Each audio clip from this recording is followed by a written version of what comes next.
What's going on, everyone? Welcome back to the channel. If you're new here, I'm Max Torres with Scoop Duck. Consider hitting the like and subscribe button. In today's video, I want to talk about five-star Oregon quarterback commit Ty Thompson from Mesquite High School in Gilbert, Arizona. Thompson returned to the field last week as Mesquite went on to secure a big win, 46-21 over Apache Junction. In that dominating win, Ty Thompson balled out. His stat line, 13 for 18 passing, 368 yards, and 5 touchdowns.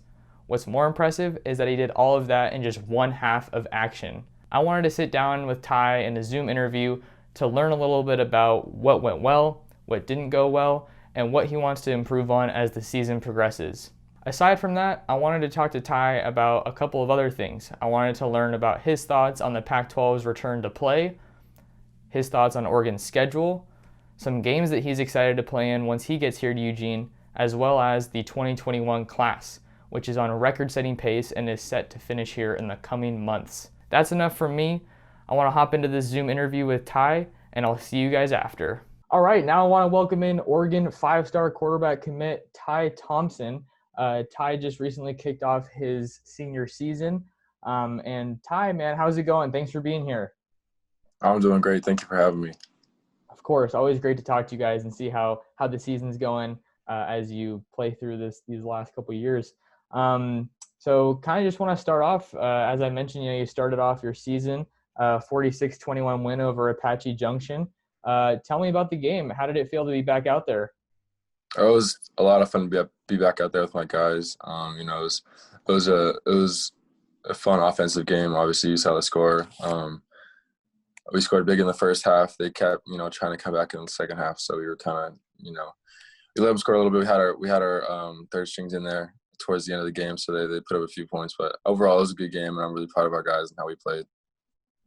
Yeah, you said the third stringers got in there. It's always nice to get that game in there where kind of everybody can get some experience. You can kind of build that depth and, get those guys those valuable reps that they're going to need when, someone gets hurt or you're playing against, some big time competition. Want to talk a little bit now about your performance. Just looking at your stat line, 13 for 18, 368 yards and 5 touchdowns in one half. How do you feel about that performance? What do you feel you did well? What worked? What didn't work? Just tell me about that. Yeah, I feel like that's a good representation of the game. It went pretty quick for me. I feel like there's some things I could clean up. I shouldn't have 5 incompletions. There's no reason I wasn't 100% completion in that game. I'd like to see that cleaned up as far as myself. I feel like everything worked against them. Our run game was clicking. Our play action pass, our RPO game, pretty much everything was working against them. So by the time it was late in the first half, we were just working on things to make sure we're getting better as a team and stuff like that. Yeah, the run pass option is such a fascinating aspect of football that I feel like we're seeing, become more prevalent at the college level, of course, and then even at the NFL. Now we were talking just before this about, watching Justin Herbert play. He's making all kinds of throws. When you're, operating in a game, what do you like to do? What's your favorite part of the offense? What kind of throws do you like to make? I feel like I can make almost every throw on the field. I don't think there's a single throw that I prefer to make over others. Obviously, it gets a little dicey. You're trying to push the ball more towards the middle of the field on a dig or a post or something like that, where there's maybe an extra safety or an extra linebacker dropping underneath you. So everyone's more comfortable throwing over the top to the outside. But I feel like, every throw is pretty comfortable for me. I feel like, at this point in my game, I can make every throw on the field and with comfortability. So I'm proud of myself for that. Yeah, always good if you can, feel comfortable at any part of the field because you never know when you're going to get rushed out of the pocket or play is going to break down. I really like watching that in your game.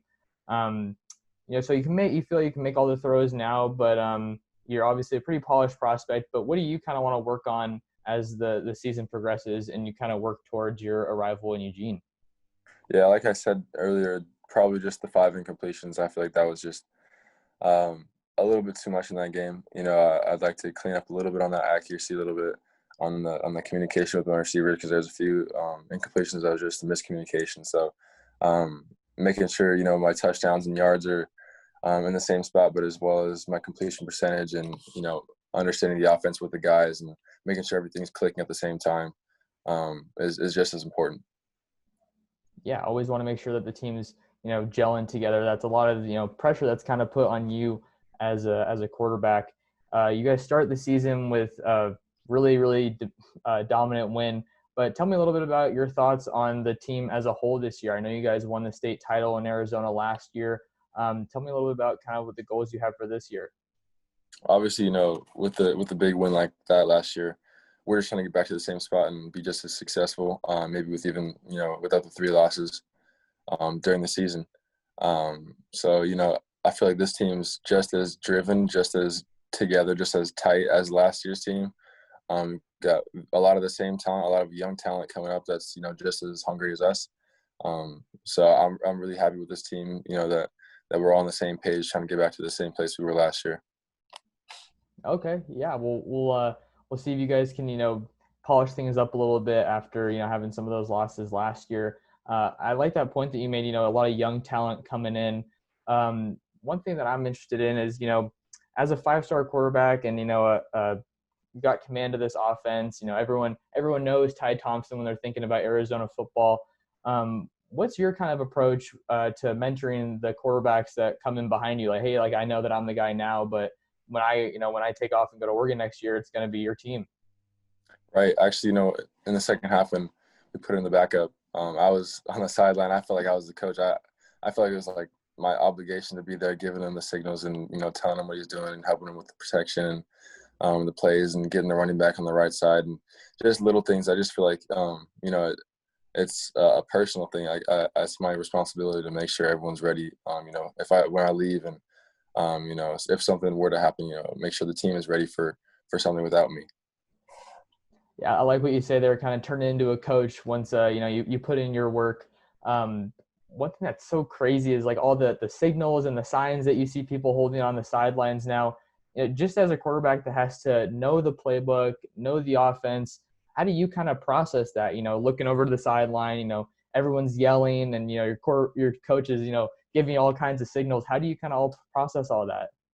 Yeah, no, it's that's probably some of the most fun. You see, all these crazy signs and signals and stuff on TV, and everyone's, oh, that's so funny, or laughing at it. But it's so focused, and on the field, you don't hear anybody screaming or laughing or anything like that. You're getting the play, you're getting the formation, you're getting any extra information the coach is giving you.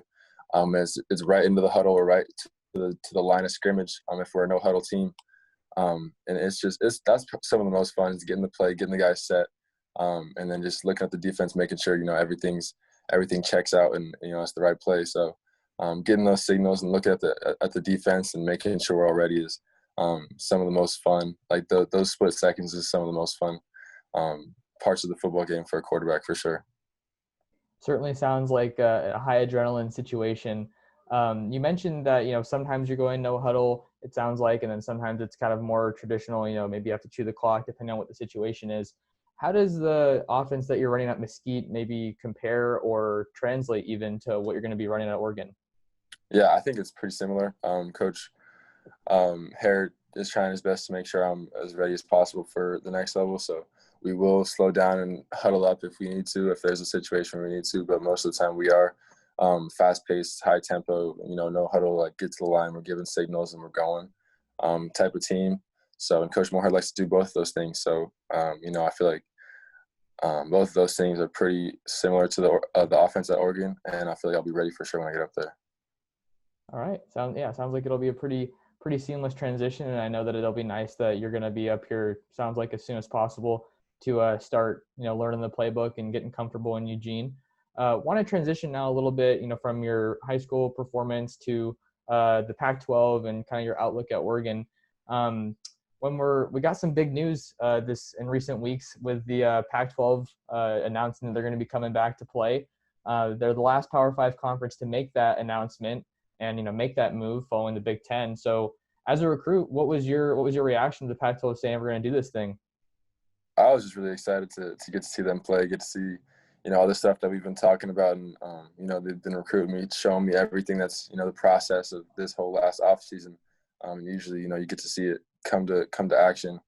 on TV or maybe even in person as you're a senior watching them, getting ready to go up there. And so I'm just really excited that I do get to see it, come to action and, see us over there talking about and preaching and, make sure, everything they're doing is exactly what I want to do. So I'm really excited to possibly even get up there and watch a game and, just see exactly what they're doing and, how I'm going to fit into the team. I'm right there with you. Yeah, we've had so much talk this offseason. How is Oregon going to transition with the quarterback and how is the defense going to look? And now we've had some opt-outs. So there's a lot of questions that we want to have answered. When you're looking at Oregon, what do you think excites you the most about this team now that you're going to be able to see them play this year? I think it's got to be the high-level offense that we're going to have. We're going to have a great offense coordinator with Coach Moorhead. We're going to have a solid quarterback situation with either Tyler Shuck or Anthony, the transfer from Boston College. So we got some solid receivers, a great offensive line, great back coming back. So I'm really excited to see what we do, on the offensive side. Obviously, we got a solid defense. We had a few opt-outs with the defense, but I feel like we're still going to be solid with, a bunch of returners. And I feel like I'm just ready to see him take the Pac-12 again. So I'm really excited for all that. Yeah, tons of storylines to follow here with Oregon. I'm personally excited to see how they go about addressing the offensive line departures, especially with Panay opting out. So totally new faces. I'm really interested to see how that kind of shakes out. When we're looking at Oregon's schedule, they got 6 games and they open up with Stanford at home. What are your kind of thoughts on Oregon's schedule? Is there a game that kind of sticks out to you, or any thoughts on how they're organizing this thing? I'm just really happy to see, we're getting all the good games, and we're getting to see the Oregon-Washington game, Oregon State game, even a UCLA game a little bit more south. I've got some friends on the UCLA team, so I'm really excited just to see them play. These big games are obviously fun to watch, but I'm just excited to see them play. I've actually heard that there's a possibility after I sign in December that there's a home game that I could be able to come to, whatever. So I'm excited about that possibility as well. So just everything, I'm really excited for the whole season. Yeah, hopefully you can make that visit after you sign. I know recruits are super antsy to get out there and make those visits. I'm super excited to see the UW game. All the heated rivalries in the Pac-12 are super, super entertaining. So you're watching them now. You're you're a recruit. You're committed to Oregon. But, in not too long, we're going to see Ty Thompson in the green and yellow on Saturdays for Oregon. Once you get to Eugene and you're playing for the Ducks, is there any kind of game that you're really excited to play for? Like, wow, I can't wait to compete against this team? Let's see. I'm excited to play against possibly USC, down in the South. I've got a few friends, Miller Moss, Jake Garcia, a few guys that are committed there. That'd be fun to play against. There's a few teams. Obviously, the Washington game is always big. The Oregon State game is always big. So I feel every game just as big, but there's a few games, you want to put a little bit more emphasis on just so you can, shout out and make sure, you're keeping the Oregon name, up in the rankings and everything like that. Yeah, there's definitely those big games that you got to hit on, and I feel like they're more important than others, like the UW game, the USC game. Everyone always has their eyes on that. So we talked a little bit about the schedule. It's definitely a weird year, with how Oregon was late, the Pac-12 was late in making that call, and their schedule's a little bit shortened compared to others. I just want to talk to you a little bit about, how do you think that this might play into that college football playoff conversation? I personally think that this would be a best time to maybe talk about an expansion. I mean, there's so many things on the table now. I feel like it's at least a conversation to have. Where do you stand on that? I feel like if the team goes, undefeated, there's no reason for someone like Oregon to get into the whatever the Final Four. You see all these top ranked teams. Oklahoma's 1 and 2 now, so I feel like these rankings are going to shift like crazy, and things are going to go up and down. And Oregon's obviously going up in the rankings without even playing a game. So there's a very good chance that they're going to make the Final Four if they go undefeated, which is very possible with their schedule. So I feel like there's no reason that they should be kept out of the Final Four just because of their shortened schedule or they're the Pac-12, so they're playing late. I feel like they have every opportunity to win the national championship as a Clemson or Alabama or Ohio State does. So I feel like there's no reason to exclude them from the Final Four. Or maybe, you said expansion. I feel like now is as good a time as ever. 2020 is, the time of change. So you could just expand the playoff to 8 or 16, and give them an extra opportunity to make the playoffs and make a run at the national championship like we know we can possibly win. Yeah, I like what you said there. I feel like Oregon has a good shot as any as those big, heavy hitters, Ohio State, Clemson. I feel like with, the narrative with college football is we already kind of thought that it was, you had to go undefeated to be in that consideration. And now it's even more so. So we'll have to keep an eye on that. And hopefully Oregon can, do their job and get those wins to hopefully be in that conversation. You mentioned earlier how you were talking to the staff about signing in December, maybe being able to make it up here for a visit. Have you talked to the staff recently? What have kind of you guys been talking about? How are they doing?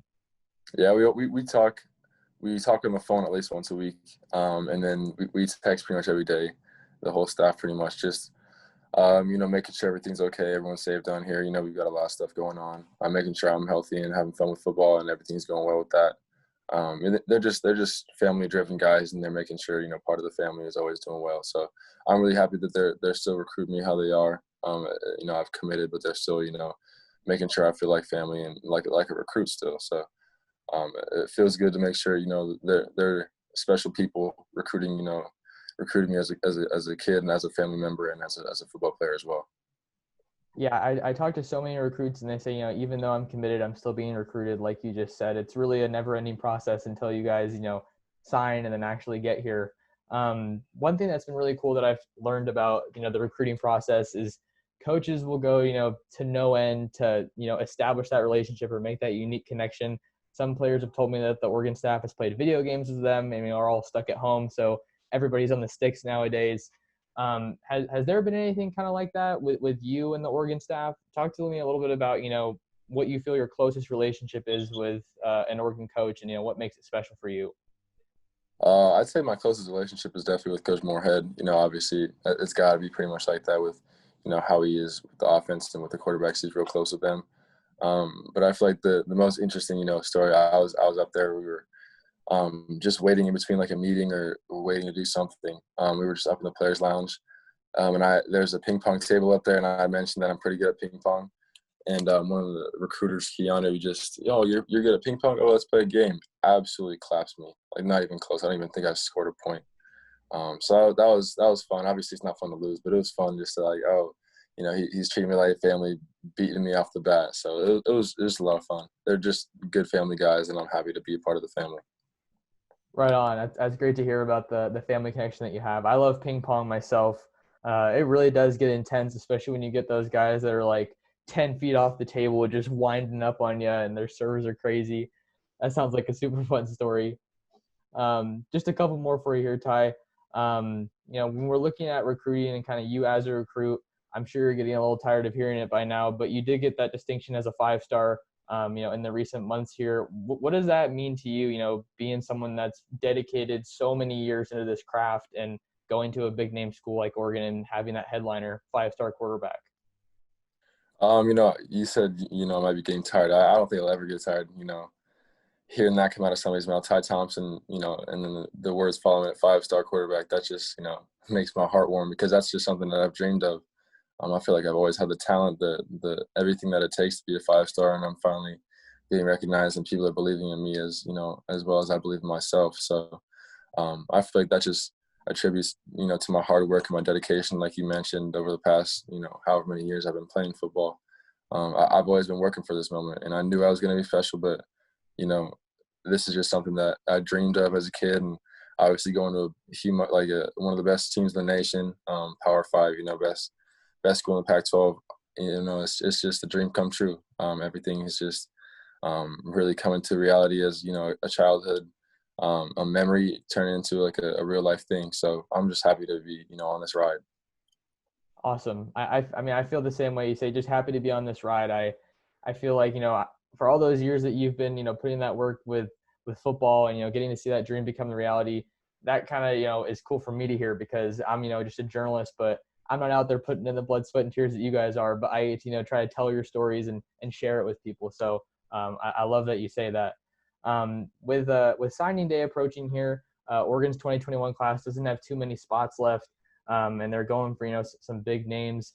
What's kind of the latest you're hearing about that? I'm sure you're talking with the fellow commits, and you guys are trying to go after some heavy hitters at the end here.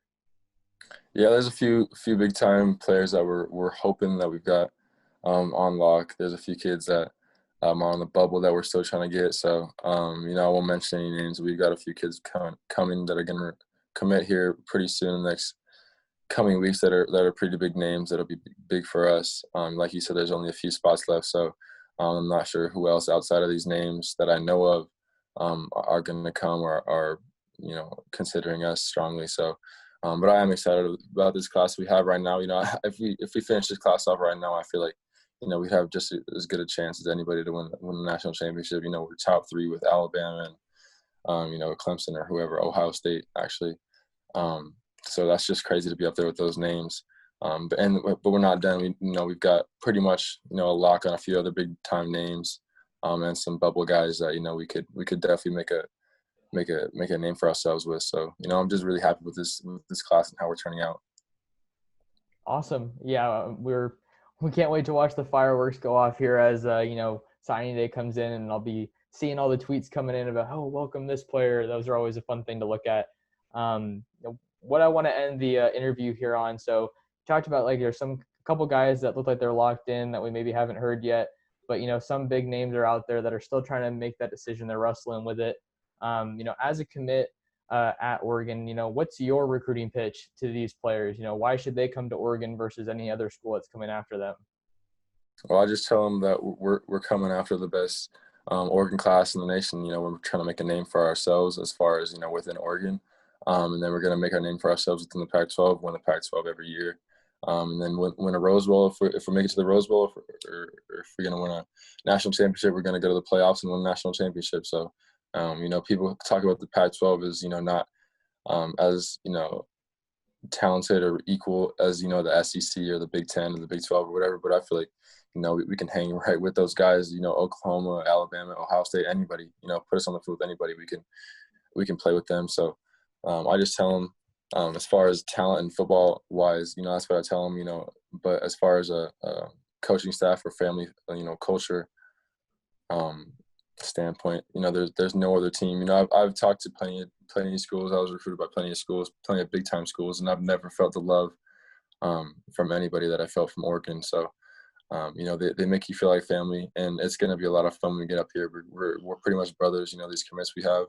We're real close. We've gone through some stuff already. There's some kids that have gone through some heavy things that we've been right there by their sides for. So we're really close. We're really a family. We're trying to push that family culture that the coaches have already instilled in us. So that's pretty much it. Wow. It sounds like a really unique relationship that you've already been able to build, and it's only going to continue growing once you get here to Eugene. Well, Ty, that's all I have for you, man.